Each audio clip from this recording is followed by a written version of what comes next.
Day 2 of Diddy's trial has ended, and things aren't looking good for him. Court documents reportedly show that Diddy was questioned about why he lied, saying the video of him assaulting Cassie was fake. First, Diddy admitted the video was real and even apologized. But just a week before the trial, his apology was deleted, and his lawyers filed a motion claiming the video was fake. This suggests Diddy is worried about what Cassie might say. Now that she's been named as a witness, things could get much worse for him. Jury selection is officially underway in the sex-trafficking trial of Sean Diddy Combs. Chloe Melas was in federal court today, and Chloe, no jurors selected, but a pretty revealing start to the 8-week trial.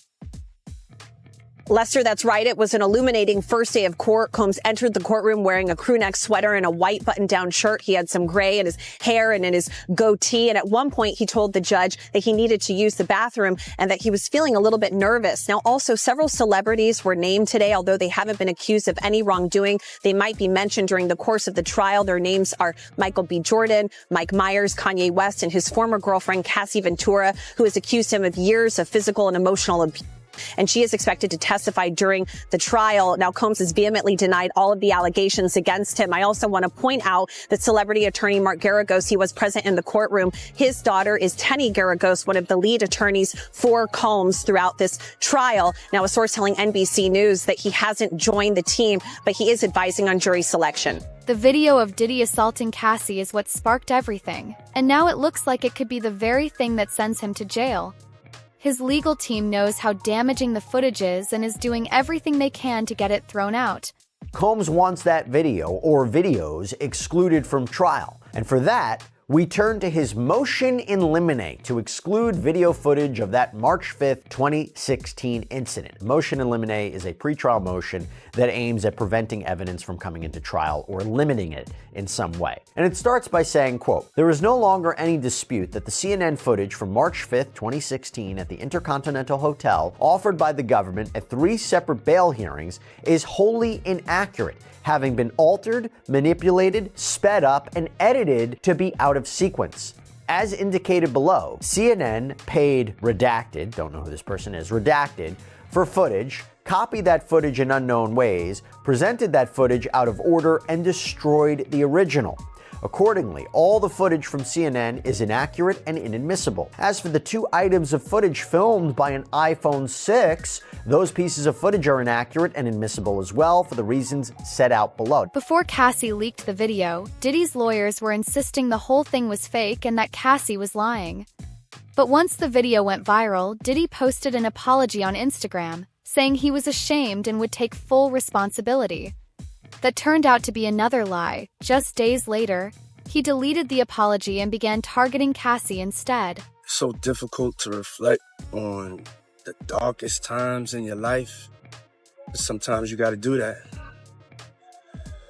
I was fucked up. I hit rock bottom. But I make no excuses. My behavior on that video is inexcusable. I take full responsibility for my actions in that video. I'm disgusted. I was disgusted then when I did it. I'm disgusted now. I went and I sought out professional help. I had to go into therapy and go into rehab. I had to ask God for his mercy and grace.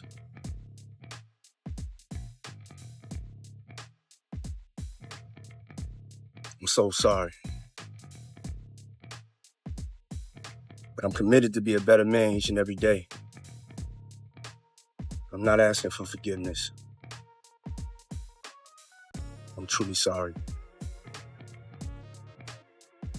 Combs' request from the court is to hold a hearing. And at this hearing, Combs explains that his team wants to call a forensic video analysis named Connor McCord to show that this video evidence is inaccurate. Sean Combs' defense team argues the videos are unreliable, that they would unfairly confuse and mislead the jury, that they would be more prejudicial to Combs than it would provide any kind of relevant or probative value for the prosecution's case.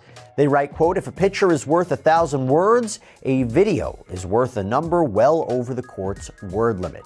Again, the basic argument from Combs and his team is that CNN heavily and deceptively edited the video and turned about 10.5 minutes of footage into a 48-second, quote, out-of-order clip that ended with Combs appearing to drag redacted, again, we believe that to be Cassandra Ventura, to a hotel room. And they argue that this painted the rapper and the music mogul in the worst possible light for the world to see. And as they previously incorrectly mentioned, prosecutors relied on this tape in prior bail hearings to support their argument that Combs shouldn't be released pre-trial. Diddy is trying to get the video thrown out and kept from being shown in court. However, lawyers have confirmed that the footage is admissible as evidence. His legal team filed a motion to suppress it, arguing that both the video and anything taken from Diddy's mansion were obtained illegally. The defense claims the search warrants were too broad, and as a result, everything seized by federal agents should be excluded from the case. Now to Sean Diddy Combs, looking to suppress evidence in his federal trial. Senior investigative correspondent Aaron Katersky is back with the story. Good morning again, Aaron. And to you, Michael. You'll remember federal agents from Homeland Security investigations were hardly shy when they raided Sean Combs' opulent homes in Los Angeles and Miami, guns drawn. The jailed music mogul now argues those searches and other searches of his iCloud accounts, electronic devices, and New York City hotel room following his arrest were unconstitutional. His lawyers argue evidence obtained through those searches must be suppressed. Diddy's lawyers say the government presented a grossly distorted picture of reality when applying for the search warrants, omitting certain facts and including salacious details from an unnamed producer that were never credible. Combs has pleaded not guilty to racketeering conspiracy, trafficking, and prostitution charges. The defense is also arguing here his ex-girlfriend, Cassie Ventura, was a willing participant in drug-fueled sex performances called freak-offs, not coerced as prosecutors allege. This latest challenge to his case comes 3 months before trial, and as Combs loses one of his attorneys, Anthony Rico says under no circumstances can he continue to represent Combs. He offered no details about that decision, Robin. Okay. All right. Thanks to you, Aaron. Everyone who helped Diddy cover up his crimes, including the hotel staff he allegedly paid off, should be held accountable. These people enabled him and allowed the abuse to continue for years. Without their silence and cooperation, Diddy wouldn't have been able to harm so many. Even the celebrities who attended his parties and saw illegal things happening but stayed quiet are just as complicit. When I looked at that thing, to be honest, I thought that the people who was watching it, because you know at those hotels, they have security personnel that watch that stuff. And if they didn't call the police, they should be in jail. I don't care what nobody say. You know, whoever watched that tape and didn't submit that to the authorities, they should be brought up on charges.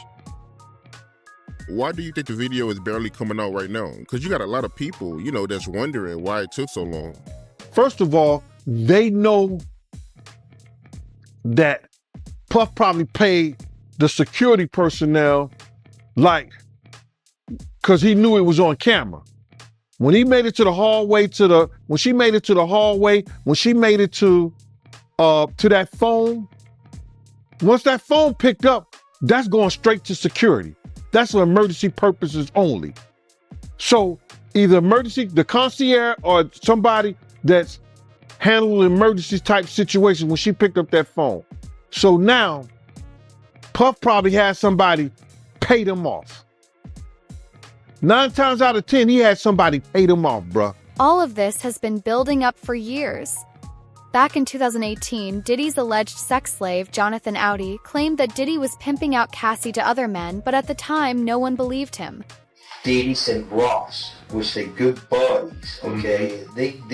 They're gay. Who? Both. Diddy and Ross. And Khaled. They're all gay, okay? DJ Khaled, Rick Ross, and P. Diddy? Yeah. They all gay? Yeah. Gotcha. All right. Khaled is a Hamas supporter. Okay. Who supporter? Hamas. Yeah. Sorry, I said it wrong. No worries. Hamas supporter, okay? Right. I had sex with Cassie and Sean. Basically, he would masturbate and tell me what to do with Cassie. I had like 15 encounters, and I heard a lot. hidden in plain sight? It's hidden. I think I see what you're saying. Okay, how do I know this? Yeah, that's what I want to know. How do you know this? Do you know Sean Combs? Diddy was given the option to turn on his co-conspirators, but he refused. According to court documents, the feds offered him a plea deal where he would admit to the crimes he's being charged with and name the ringleaders involved. However, Diddy declined the offer, choosing instead to take his chances in court. The last hearing before Sean Combs' trial starts. When he walked into federal court today, he appeared to be looking for his family. They've pretty much been at all of the hearings that I've been to, but there was no presence of his sons or his mother or his sister who had previously been at those hearings. So here's what came out of today's hearing. Number one, the government acknowledged that they offered Combs a plea deal. Combs acknowledged he has no interest in taking that. They're going to move forward with the trial. They also talked about the jury selection process, which one legal expert I spoke to said is probably the most important thing that you want to pay close attention to before the actual trial starts. And thirdly, we learned that Combs will be adding 2 new attorneys to his defense team. And just to recap, Combs, who is 55 years old, could spend the rest of his life behind bars if convicted on sex trafficking and racketeering. He has pleaded not guilty to all charges. Major developments tonight involving the case against Sean Diddy Combs, what he decided in court today, and what this now means, the move coming just 4 days before his trial is set to begin. Here's Aaron Katursky. Tonight, Sean Combs makes it official. He's rejecting the government's offer to plead guilty and spare himself the possibility of a prolonged term in prison. When asked if he turned down the offer, Combs answered, "Yes, I do, Your Honor," as he stood in a baggy beige jail uniform. Terms were not disclosed, but prosecutors did say a plea could result in a shorter sentence for Combs than if he's convicted. The decision guarantees Combs will face trial beginning just 4 days from now that will test whether one of music's most prolific figures used his power, wealth, and fame to sexually exploit both women and men for decades. Combs has pleaded not guilty to racketeering conspiracy, sex trafficking, and transportation to engage in prostitution charges that accused him of coercing alleged victims into prolonged, drug-fueled sexual activity that he called freak-offs and threatening them into silence. Jury selection is currently underway. On Monday and Tuesday, the judge gathered a pool of 35 potential jurors, with 10 more set to be added later, bringing the total to 45 jurors for the 2-month trial.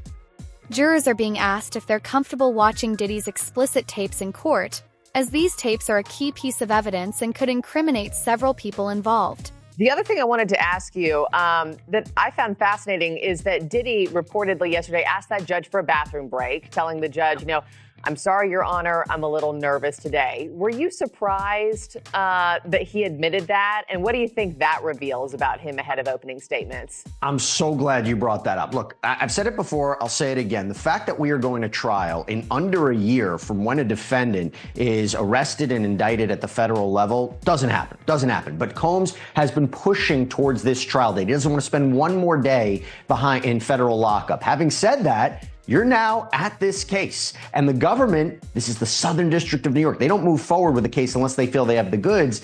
He's looking at not only life in prison, and the maximum charge, but potentially decades in prison. The third charge that he's facing, transportation to engage in prostitution, that can carry 10 years in prison. And some argue that's the most straightforward charge to actually convict him on. So I think he's feeling the weight of what's happening. Jury selection, a panel of his peers coming in to decide his fate. It is real right now for him. Of course, they're all going to know who Sean Combs is, but they're going to need to find jurors who, despite the fact that they are familiar with Diddy, they still can be fair. Prosecutors say Combs turned his significant business interests into a criminal enterprise to plan elaborate sex parties, including drug-fueled marathons where women were coerced into sex and then threatened if they didn't keep quiet.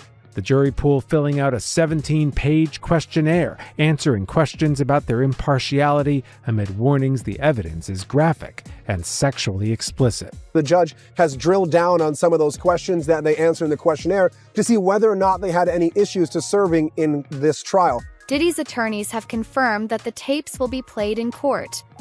These tapes were collected from Diddy's Miami mansion during last year's raids.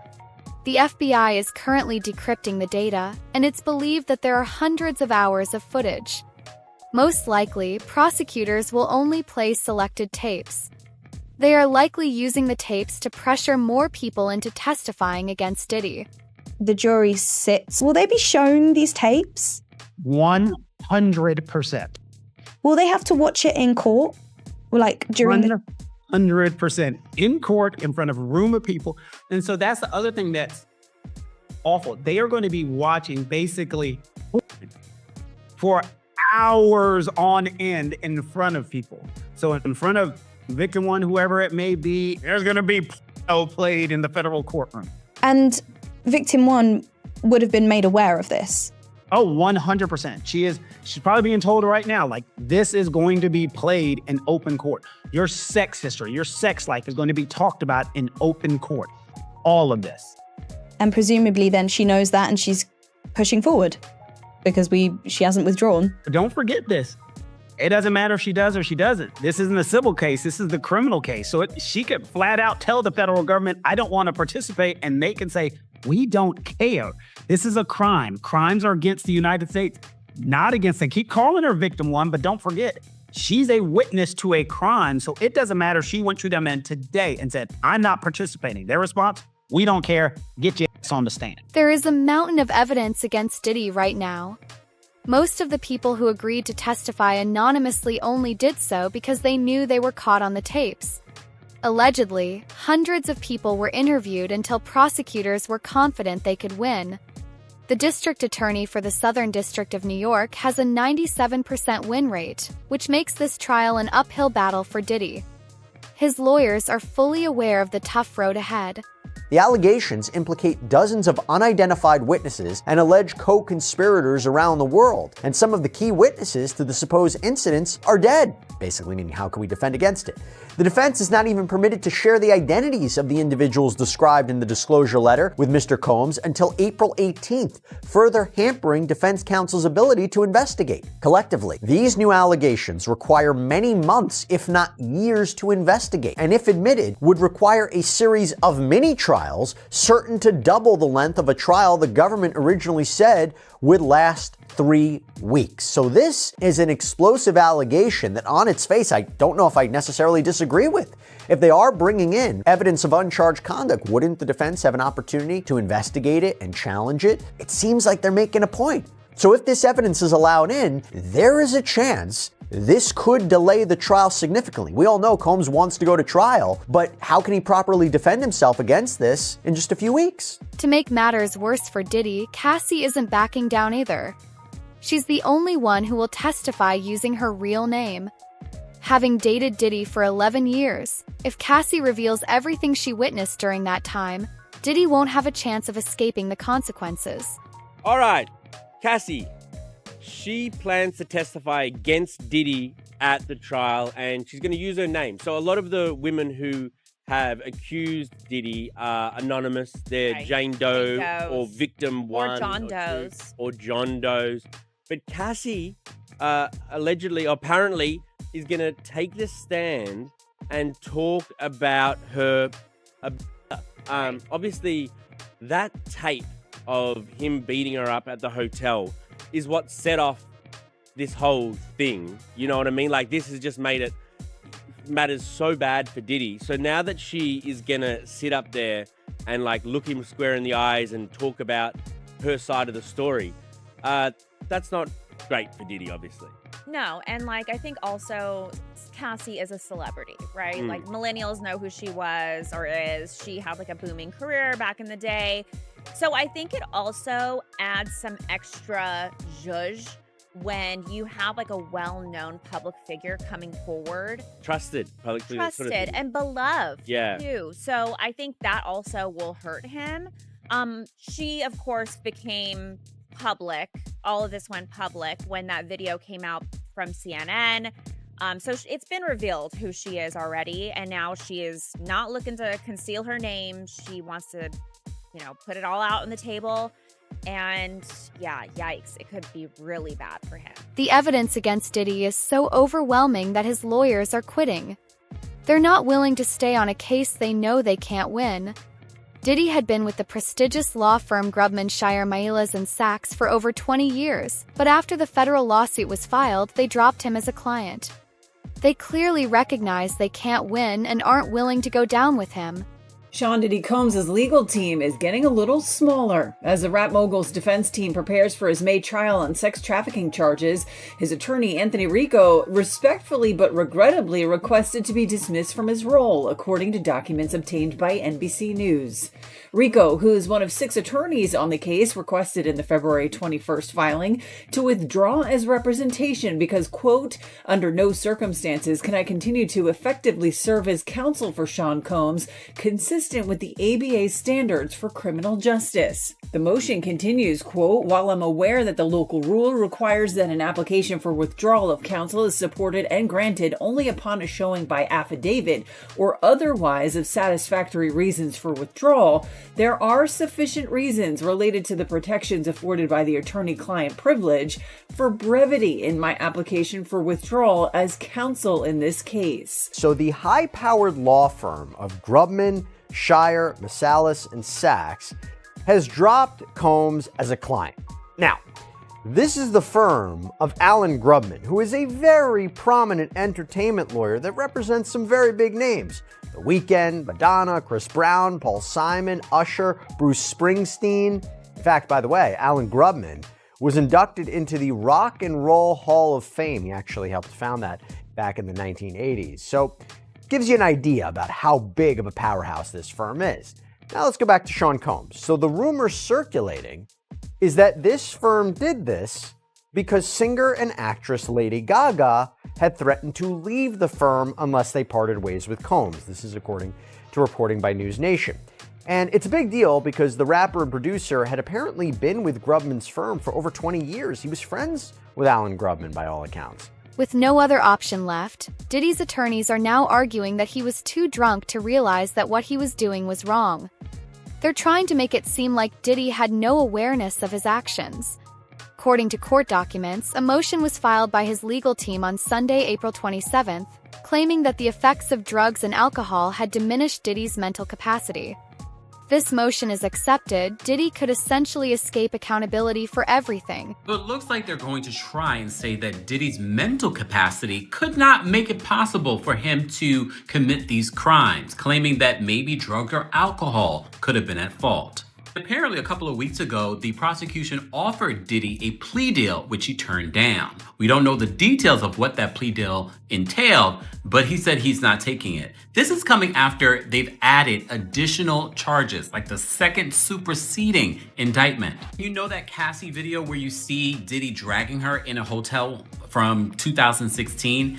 The judge says that it can be included after Diddy's defense team had been trying to have it not included. So according to People magazine, they said prosecutors recently filed a motion disputing any testimony that might show that Sean Diddy Combs didn't have, quote, the mental capacity to commit the crimes he's accused of because of the effects of drugs or alcohol. The motion filed on April 27th references apparent testimony from a psychiatrist on behalf of the defense and asked the judge to prevent his testimony during Combs' trial. So CNN has come out and said, we did not alter it. We did not change anything. And in fact, they're saying that they do have the original as well. So on multiple levels, Sean Combs' argument kind of falls flat because if it is sped up, and I think there is some degree of it's being sped up, if the original still exists, that can still be used as evidence against Sean Combs, not necessarily to the allegations of trafficking, RICO conspiracy, or the transportation purpose of prosecution, but to show that this is a force that it was used to keep victim number one, who we believe to be Cassie in this video, under his control for the purpose of trafficking and this RICO conspiracy. The trial of music mogul Sean Diddy Combs, a judge has denied his request to delay the proceedings, and that means jury selection could start in just weeks. ABC's Phil Lipoff is tracking this case. Good morning, Phil. Yeah, Gio, good morning. It looks like it's going to. Sean Combs' trial date is set to go on as expected Friday. A judge ruled Combs' criminal sex trafficking trial will begin next month as scheduled after he denied the defense's request for a 2-month adjournment. The trial is set to begin May 5th with jury selection. The judge said it was unclear why there isn't sufficient time to prepare, especially since 4 different law firms are now representing him. The judge agreed, however, to allow alleged victims to testify under pseudonyms, but one star witness, Diddy's ex, Cassie Ventura, is expected to testify under her own name.